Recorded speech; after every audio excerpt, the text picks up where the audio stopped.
Como é possível mudar de vida sem recorrer ao suicídio? E se pudéssemos salvar vidas e o mundo melhorasse para todos nós? Juntos, nós podemos. Invista neste canal. Invista em um mundo melhor.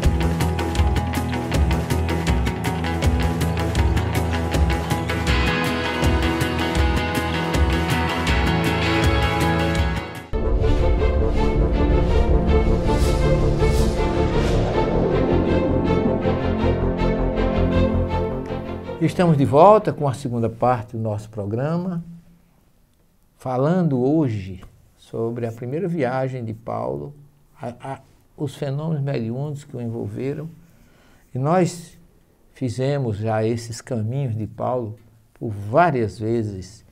E uma das coisas que mais nos chama a atenção naquela região da Antioquia, ou desde a Grécia até a atual Turquia, que era a antiga Ásia Menor, Anatólia, existe uma cadeia de montanha que corta da Grécia até a Síria, que se chama Cadeia do Taurus, que é uma cadeia de montanha muito alta, mas muito bela, muito bonita, mas de difícil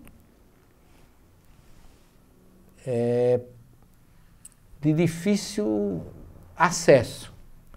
Existem estradas hoje, e na época de Paulo tinha a chamada Porta da Cilícia. Porta da Cilícia, que era de onde você saía de Antioquia, no destino daquela região, e Paulo passou por ali. Era uma porta muito estreita, todos que tinham que passar ali. Hoje é uma estrada asfaltada, belíssima, mas naquela época não era. E havia naquelas passagens ali muito estreitas, porque ficam duas montanhas, uma ao lado da outra, só um caminho naquela época entre as montanhas, e ali havia muito assalto. E Paulo foi muitas vezes assaltado com Barnabé. E na primeira viagem deles, eles saíram de Antioquia e entraram pegaram um barco e foram para Chipre. E de Chipre, na ilha de Chipre, eles desembarcaram em Salamina, atravessaram toda a ilha, atingiram a cidade de Pafos. Quando chegaram em Pafos, eles encontraram um procônsul chamado Sérgio Paulo. E aí Paulo que ele já pregava em todos os locais, Paulo foi falar de Jesus para o procônsul Sérgio Paulo. Mas existia um mago que era chamado Bar Jesus ou Elimas, que era amigo do procônsul, que começou a dizer a ele que não ouvisse o que Paulo estava falando. Então Paulo de Tarso, naquele momento, se aborrece. Ele diz assim: você está obstaculando o trabalho de Jesus. Isso está narrado no livro de Atos, capítulo 13, versículo 11.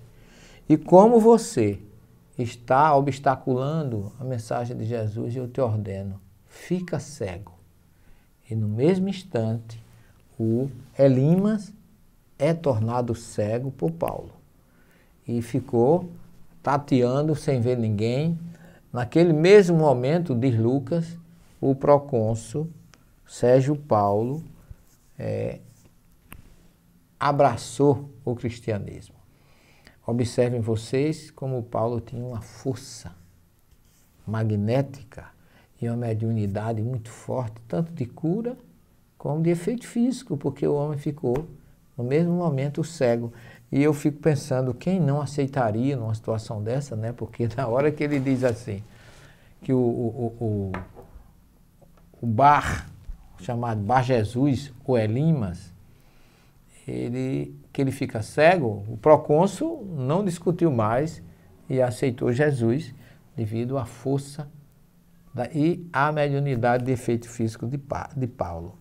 E segundo Lucas, de Pafos eles foram para Perge, que é uma região já do outro lado da ilha de Chipre. Eles atravessam, pegam um barco e vão para Perge. Em Perge, diz que Paulo se entusiasmou com a cadeia de montanhas que ele estava vendo e disse, vamos atravessar essa cadeia de montanhas, vamos em frente.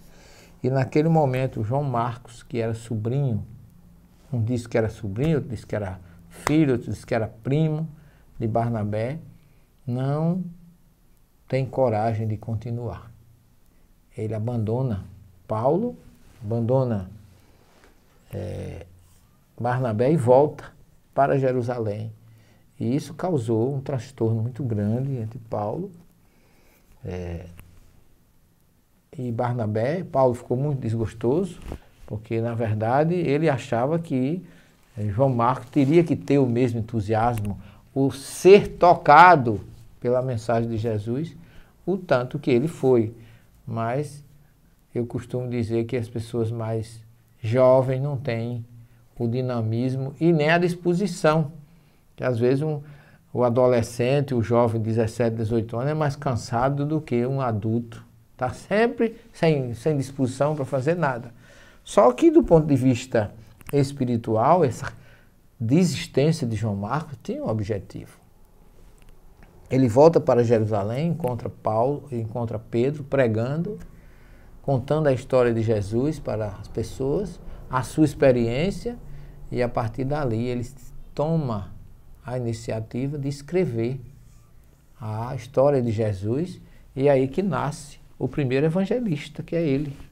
João Marcos é o primeiro dos evangelhos, o evangelho mais antigo, é o evangelho que tem, Mateus tem 60% de citações do evangelho de Marcos, por isso que diz que Marcos é anterior a Mateus, e Lucas é um evangelista realmente muito profundo, de muita pesquisa, como ele fala no início do evangelho.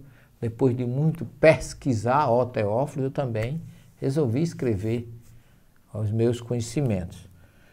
E essa iniciativa, ou essa tomada de posição de João Marcos, faz com que nasça, a partir dali, o primeiro evangelho que se tem notícia.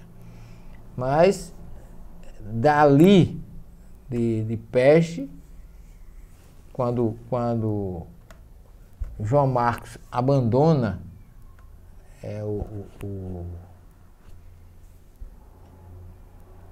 em Pafos, em Perge, quando João Marcos abandona, eles vão em frente e vão para Antioquia da Psídia, aonde Paulo começa a pregar naquela região, onde ele teve muito sucesso com a sua pregação, Antioquia da Psídia.